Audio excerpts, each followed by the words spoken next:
What was your haha I'm in danger moment?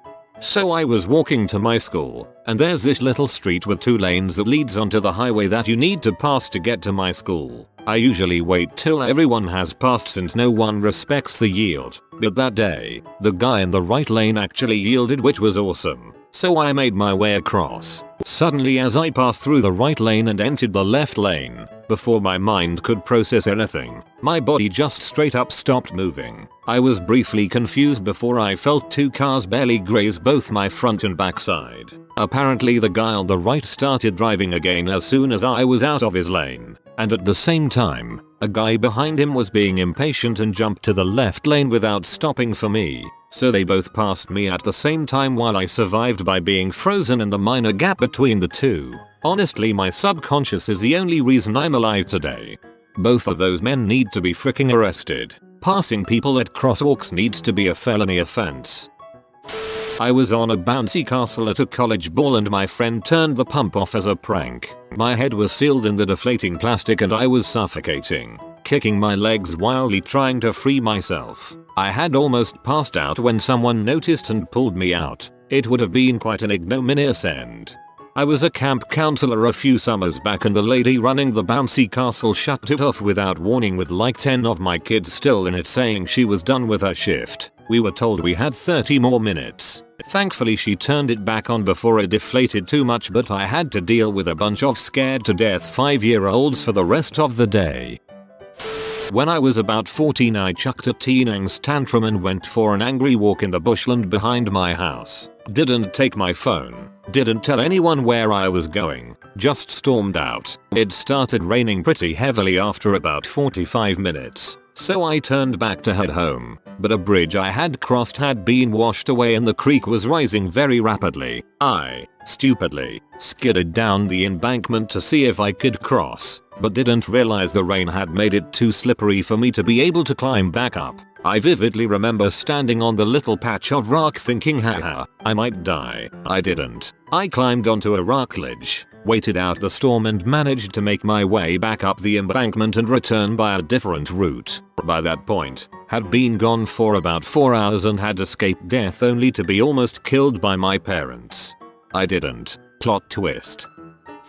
When my intoxicated friend knocked over another guy's pint by accident and then his drunken brain decided he could take on the guy. The guy was built like a brick crap house, and his friends were all huge. They were the type of guys that don't take too kindly to being challenged to a fight. We were 2 skinny 19-year-olds. Anyway, I bought brick crap house guy a replacement drink, and somehow talked him and his mates down from flattening the pair of us. Then drugged my idiot friend out of the pub and got him home. Some people should moderate their drinking. By the way, the rule is, you spill another man's pint you immediately apologize and by the next round. Actually saw the guy again a few days later, small town, and he was cool about it. Smart move removing your friend from the pub before drugging him. Went to a neighbor's house to help him decide on how to rearrange his living room furniture. First thing he did was start playing music on his TV at full volume, then went to his back bedroom and asked me to come look at a chair in there. I dipped. This is so creepy, I hate it. The day I moved into a new apartment and noticed pry marks on the door. I was staying in a hotel in Manhattan and I woke up to 3 empty beer cans on my balcony. I didn't drink beer on my balcony.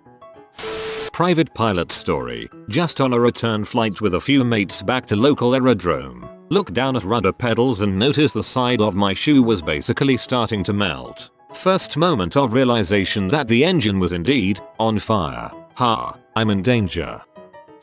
Couple of days ago I was working up a tree. Arborist. The tree in question was a black locust that was dying at the top. However, the base looked fine. I set about slowly dismantling the tree, which was an awkward task because I couldn't get as high up onto the tree as I wanted due to the decay and it was growing over a building, so I couldn't just let bits free fall. After an hour or so of working I heard a snap about a meter above me while I was about 13 meters up into the crown. I looked up to see a long branch above me that was growing into the crown of another tree had snapped. I realized instantly that this meant that the base of the tree I was in had failed and I was going to go down with it if I didn't get out. Before I could even react, the tree was free falling down towards the outbuilding that I had been working so hard to avoid. Time slowed down and I could see my colleagues standing in the woodland watching me with pure fear on their faces. After that it's hard to put my thoughts into words, but I remember looking down at where the tree was going to land and thinking that it's weird because this second I am completely lucid, but a second from not I will probably be unconscious. Possible never to regain consciousness. Yet I didn't feel any panic, just a knowing that I'm in extreme danger.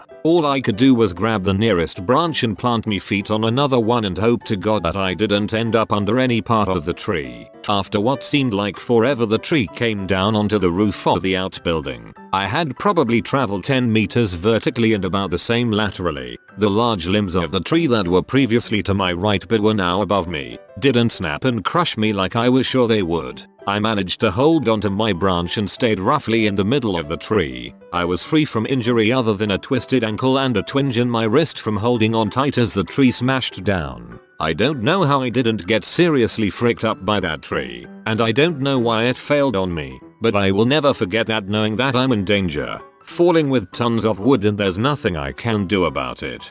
That was one heck of a story. I'm glad you didn't die.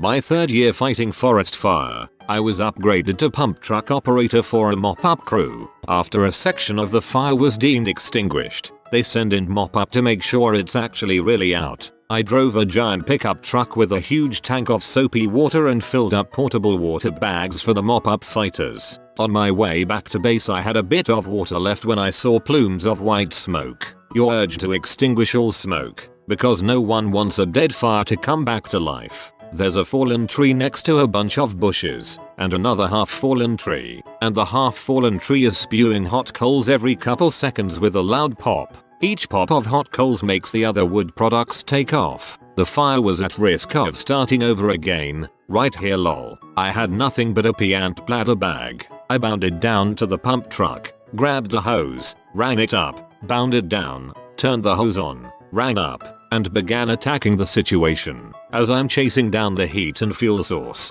I realize I'm surrounded by flammable objects. Soon after, I'm surrounded by giant flames. Alone, I was literally screaming and laughing as I hacked and sprayed away at the rising flames. I got it tamed down after soaking and chopping killed the main source. I also sprayed the frick out of branches so soapy water was dripping everywhere. I had just finished rolling the hose back up and was catching my breath when these Marines came running up the hill. They were sent to investigate the smoky mess I'd been dealing with. Being high-fived by a Marine is a good feeling.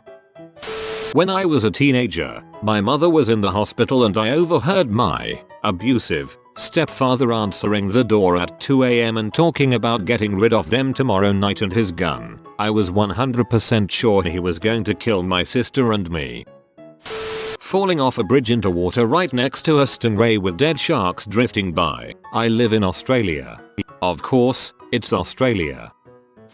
Going home from a party in a shared Uber with some friends, I mistook the street for another one and ended up further away from my apartment than I thought. I put the GPS on and of course it makes you take some back alley. At one I see some movement near a car and there is a guy looking at me. I pass him. Try to call my friend because he was looking weird. BTW I did the wrong number and someone got a voicemail from me sounding totally terrified and spitting nonsense. I walk faster and look back. He is dunking behind another car and clearly switched from his original place. And he has a small knife in his hand. I bolted from here, ran as fast as possible with adrenaline and stopped after finding a busy street. But when I saw the knife that's when it went oh crap. I'm glad you aren't stabbed.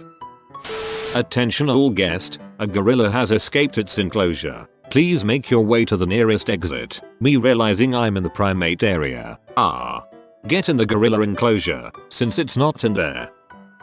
When I was about 12 a friend from our local church drove me and his sons to go swimming at a creek near where we lived. I didn't know how to swim yet, but he assured me that I'd be fine since there wasn't much water and it could be a good learning experience. So far, pretty normal stuff. It gets weird though. The water was much deeper than expected and he did nothing to help on several occasions when I almost drowned. I was supposed to stay at his house overnight, but wasn't feeling very good after breathing in water a few times. Plus, something obviously didn't feel right. He was mumbling to himself while he put his shoes back on after swimming. Good thing I stayed home. Turns out he was off his medication. My family didn't know that he had previously killed a person during a hunting trip when he was in his early teens. The night I decided to go home, he went off the rails. He believed the world was going to end and tried to kill his entire family. When my family went to church that Sunday, we didn't see his family. The pastor told us what happened. They all had miraculously survived, but he was now in lockup for his serious issues. TLDR. Almost drowned. Almost killed. Family friend was a murderer and we didn't know it. Drunk in Amsterdam wheeling around a guy in a wheelchair we met. We were like 18, the guy in the wheelchair 30 something. Well, we ended up in a dark alley and 5 tall sketchy dudes surrounded us, but I was too drunk and happy to realize it was a threat and chatted happily with them. They started asking for money and I was like, haha no. All of a sudden this queen of a woman stepped inside the circle and told the guys frick off. They're with me. Had a nice chat with her. Then we wheeled the guy in a wheelchair home. The next day I realized she saved our butts. Wait, who TF was the girl though? She must have been someone the guys knew, or surely they would have just robbed her too. I drove through a notorious neighborhood back in my hometown and the engine had become entirely cut off. Apparently my dumbass had it on third gear for a couple of hours. I got robbed that night, but thankfully there was no carjacking. Not so easy to jack a car if you have to do so by pushing it away. Mom, 14 missed calls. That means the same thing in a different way when you're older and live out of state from your parents. Mom, 14 missed calls. Oh crap, I'm dead. Mom, 14 missed calls. Oh crap, grandma's dead. I was on holiday and had left my hotel to walk to Livingston National Park in Zimbabwe. My friends had visited earlier in the day and wanted to stay by the pool, so I figured I'd walk over by myself, since it wasn't a particularly long trip. The easiest route from my hotel was following a small path between some bushes and trees. I'd been down the path before, but this time there were families of baboons walking down this path and no other person. I cracked on anyway, figuring that as long as I wasn't waving food around or getting too close I'd be fine. Apparently I must have done the latter and unintentionally stepped too close to one of their young, because one of the full-grown adult baboons jumped out in front of me and started howling at me, baring its teeth. Because of the noise it was making, it attracted the attention of all the other baboons, and 2 other full-grown adults soon joined the first in howling and showing serious aggression all of a couple of yards in front of me and to my side. I had no idea if there were more behind me, but my instinct in the situation was to hold up my hands to show empty palms, stand tall, broad and start stepping backwards and away slowly. Thankfully it worked and they eventually turned away and carried on. But for a short while my mind was having flashes of being torn apart by 3 baboons. I later found out their bites can break human bones, so I'm pretty lucky that my instinct in the situation was the correct one. If Bro Rogan has taught me anything, it's that monkeys and apes are death-dealing demons that desperately want to rip off your feet and genitals before chewing on your face. I agree, you handled that situation very appropriately. The moment I arrived for work at a bank, stepped inside and had a stranger say Happy April Fools and put a revolver against my temple. 2 robbers, both with revolvers and rifles, had made their way inside before opening and had bailed up the manager as he arrived and then the staff as they arrived. They were talking to a third accomplice on walkie-talkies. I was told to lie with my face down on the ground, arms on my back and legs together. One robber was going down the line hog-tying staff with cable ties while the other had the manager and supervisors unlocking safes. All along there were threats not to look or move or you would be shot. The robber had just tied my wrists together, with the pistol lying on the ground between my legs, when I heard a commotion. A staff member had managed to exit while they were distracted and the robbers followed him and left the bank quickly. They got nothing. All in all I was there, with 15 other staff, for about 35 minutes. I was living with a man I'd known for a month. Nick be like that, and one day I left without saying anything to him. I was at McDonald's and he texted and asked if I was at Papa John's, which was across from McDonald's. Thought oh creepy. Then I got home and we had a conversation where he started talking about something I'd just texted my girlfriend about, and it was a topic we had never discussed before. Red flag. I am in danger. All the times he seemed to be in the right place at the right time, had food for me when I hadn't eaten, hit me all at once. Found out dude had spyware on my phone and was watching my every move. When I was in year 5, I ate this cake which had one of those little bits of weird edible paper on them. In about 2 hours I felt my windpipe slowly shrinking, so I took some antihistamine tablets, but it was still getting worse. About half an hour after that, we called the hospital and I lay down while I was getting injected with my EpiPen. The ambulance came just when I was literally thinking I'm going to fricking die. They have me oxygen for about half an hour straight and took me to hospital. It was about midnight and I remember watching a rugby game on TV in the waiting room. I left the hospital at about 2 AM. Basically I almost died from a trace of peanuts. But the worst part was that I still had school the next day. Ouch, I mean the school part. Getting home from school with a SWAT team prepping to breach my apartment building. Slept at my sister's that night. When we were driving at night in India and a huge trailer truck pulled out in front of us and our driver just kept going. Not even a tap on the brakes. Missed that metal monstrosity by a few breathtaking feet. Actually, all of driving in India is an I'm in danger moment.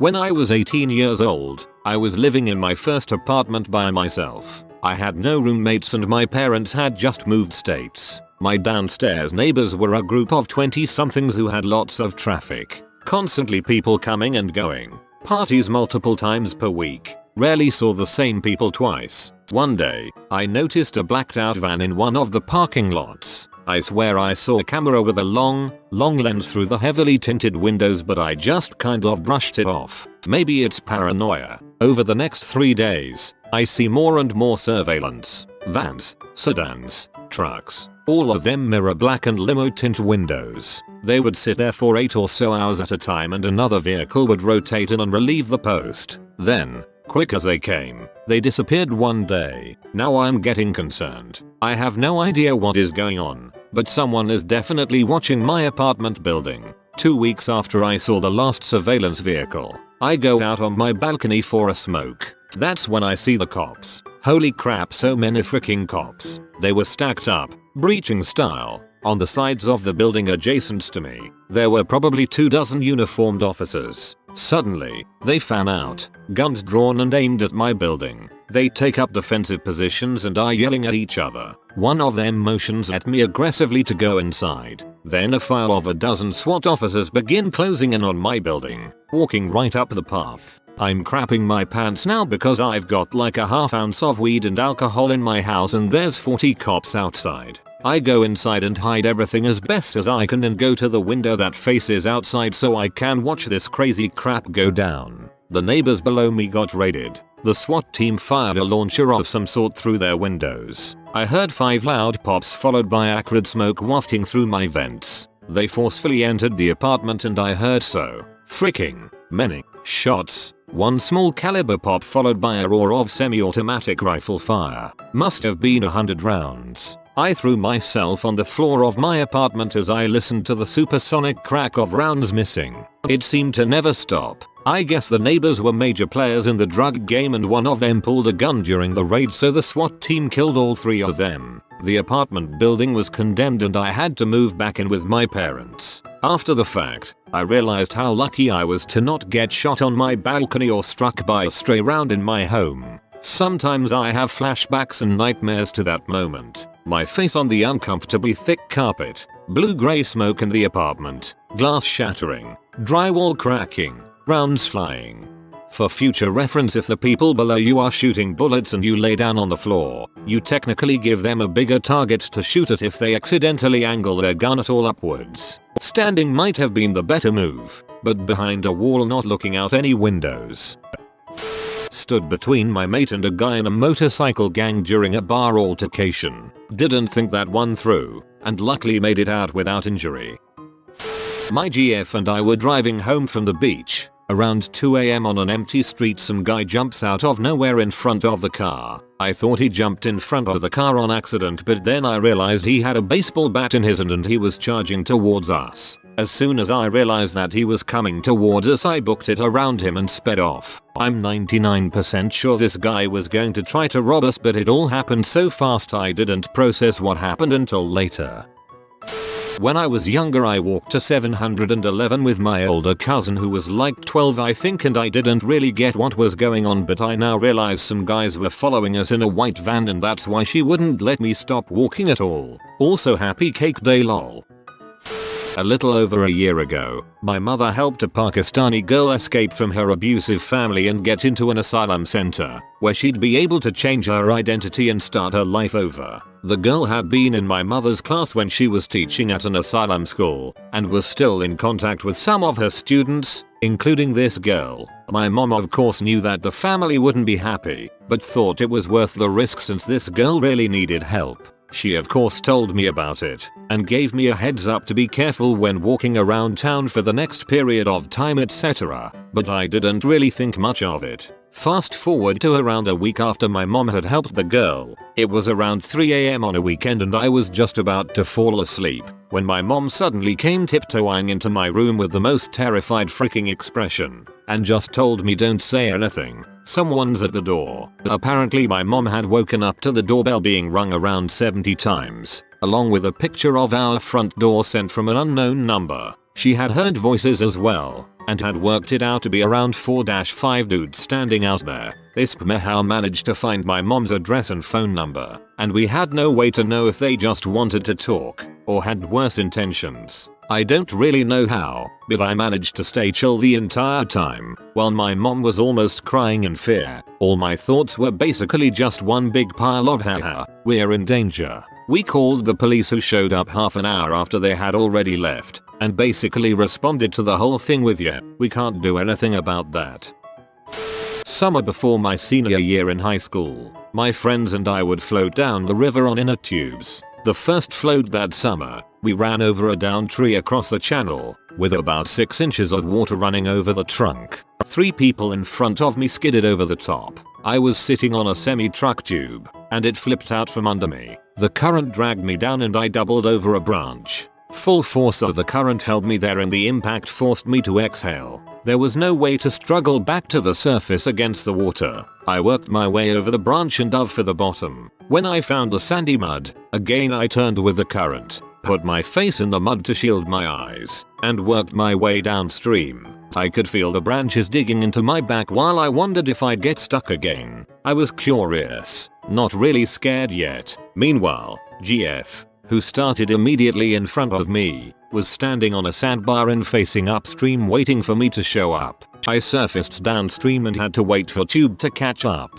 That's when I got scared. My husband grew up off-roading. I did not. We were living in high desert plains and there was a lot of it directly behind our house and going for miles. We went with his dad. They were both on motorcycles and I was following on a quad. I'd like to point out it was manual and it was the first and only manual vehicle I have ever driven. They are hauling butt and I'm just trying to keep up without messing up the machine. They go up this hill that wraps around the back of it and goes back down. The corner and downward slope are blind until you get around. They were a good distance ahead of me and when I came around the corner they are waving at me to stop, but it was too late. That year we had a lot of monsoons and they had eaten out a gully down the center of the trail that started as soon as you rounded the corner. There was drop off on the right side. It was completely uneven ground on either side, so at no point were all my tires on the ground. I tried to stop but I was being bounced violently back and forth with the entire quad. To make matters worse, I can see a old T-stake sticking out of the ground. I assume it was cut off below ground level when a fence was moved, but the rain had exposed 2 inches of it. It was in the middle of the trail. I knew I was screwed. Get to the bottom of the hill and the quad flips on its side. It threw me into the gully, and the quad tottered above me on the edge of the gully. My Phil and husband run over and are freaking out. They thought I landed on the T-stake and they were going to be rushing me to the hospital. Meanwhile, I'm using the leg I didn't land on to stabilize the quad, yelling for them to flip it back because I thought I smelt gas. I missed the stake but not even a 1/4 inch. It wasn't touching me but my shirt was on it. If I fell 1 inch back or even an inch to my left it would have been catastrophic. I got away with a knee injury I didn't even go to the doctor for. No damage to the quad but he sold it soon after and got a newer manual model. I was walking home late one night after a party at a friend's house. On my way home I usually pass by this building that has a pack of stray dogs hanging out in the parking lot at night. Now, where I live, there's no animal control, so these dogs are a bit aggressive, and until that day I had never gotten home so late. I figured there is a chance I might come across them, but I thought nah, they ain't gonna eat me or whatever. Well, I was passing by the building and guess what I heard? Angry barking from the parking lot and the sound of dogs running in my direction. My first reaction was to start running, cause I wasn't gonna let them eat me or anything. After a few paces I realized if I run they're gonna keep chasing me. Instincts. So I stopped and this huge pack of like 10 dogs comes to me and starts barking like crazy. I have my back against the wall, facing them so I can do something if they try to bite. After about 10 minutes of non-stop barking I figured they won't let me go and I obviously fight them off, so I just squatted down and said hey there, buddy, to one of them, just in case I could get them to calm down. Turns out the fellas just wanted some attention and someone to play with. Played with them for about 15 minutes and they even followed me home after that. Loved this. Actually I'm super scared of something like that happening to me as I'm really cautious with stray dogs. So, just felt your fear reading this and felt so happy with the ending. Thanks. My teacher taking my computer and revising my homework folder. Honestly, even if they found something they shouldn't be snooping all up in your crap. My mum asked if she could use my phone for something. She said she needed to search up something, then it hit me. That dang search history. P. Taking 4 left turns and 2 man still behind me. Told a boy to frick off, then discovered he had a gun and expressed wishes to kill someone. When I was around 10 my parents would get in heated arguments and ask me to choose a side, no matter what I lost. I never forgave my mother for pulling that crap with me. Out at a party with friends when I was supposed to be studying at the library and checking my phone to see 4 missed calls from my dad and 6 from my mum. My heart nearly stopped beating.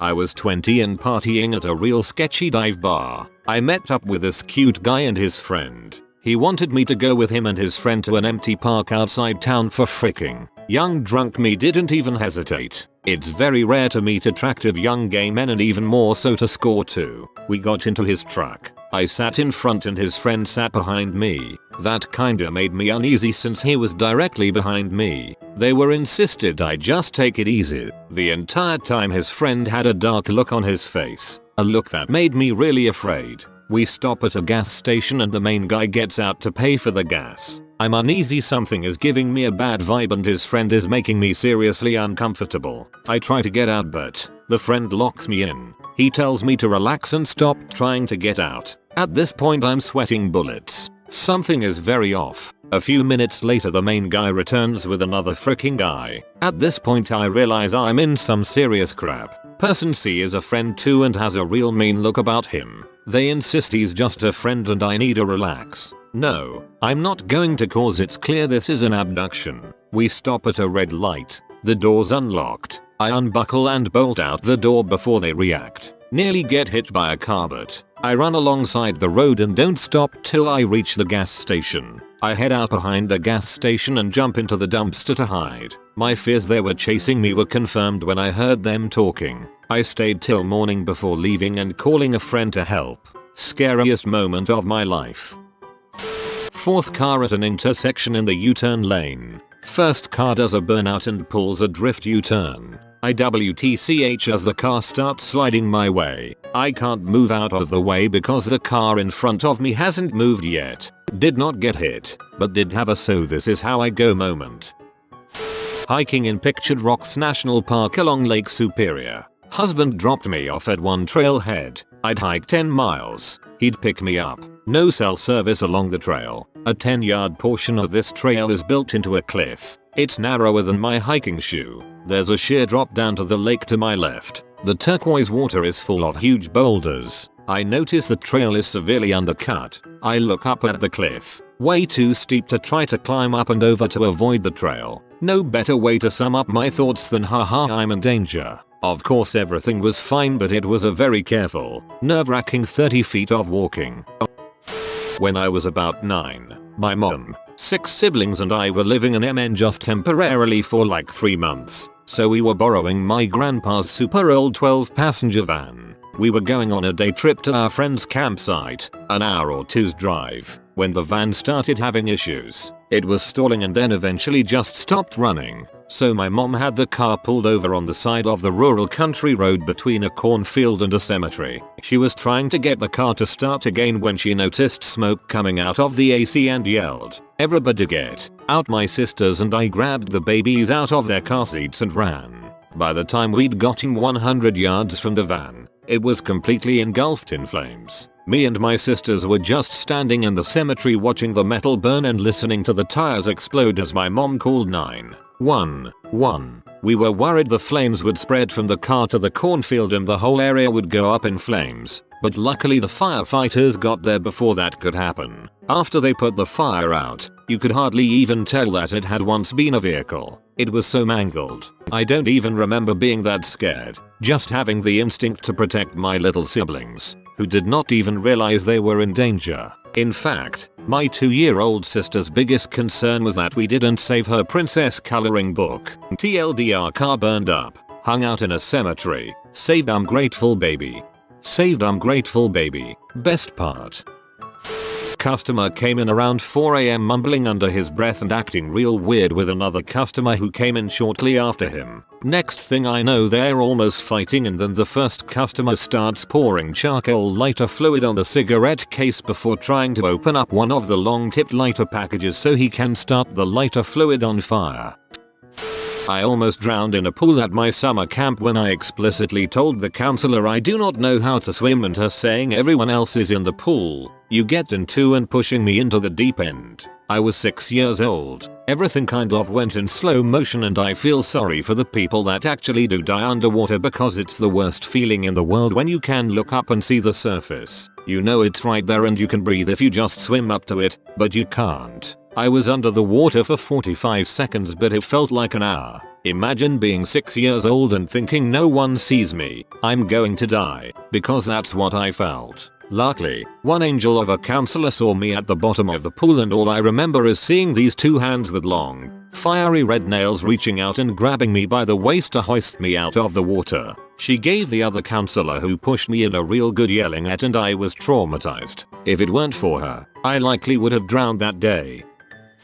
TW. Death the next day. Okay, I have several but this one haunts me to this day. I live in Alaska. I hike alone a lot. My boyfriend at the time was out of town, so I decided to take my trusty dog and my tiny new puppy for a hike. I figured it would be about an hour or two unless I get distracted taking photos of the dogs. I always let someone know where I am at and what time I should check in after my hike. So I am hiking down a fairly busy trail but no one was around. So I am humming and watching my dogs play with each other. A stumbling puppy trying to keep up with her big brother is so cute. I get about 5 minutes into the trail when all of a sudden my oldest dog freezes and puffs up. Then he starts letting out this growl that I have never heard before and my heart just stops. Right in front of me was a giant bear, standing I want to say like 20 feet from me, staring. I start crying, and my puppy is now hiding between my legs. My dog and this bear are staring down growling at each other.